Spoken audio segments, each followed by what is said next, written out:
You don't even want to go to a gas station air pump. You probably don't even have any change. The fix is this Airmoto Smart Air Pump.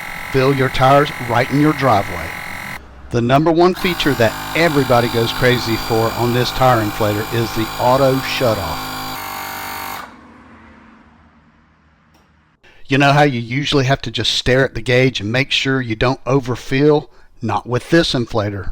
All you do is pick the number, hit start, and just chill out. It stops exactly when it's full.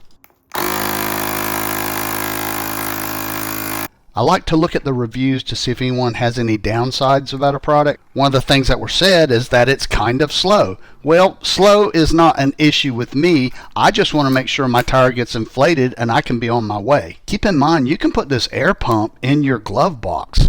All right, y'all, this Airmoto Tire Inflator, I think it's awesome. Did you see how it just cut off when it got to 8 pounds on this basketball? Hey, I like it. I think you will too. Thanks for watching.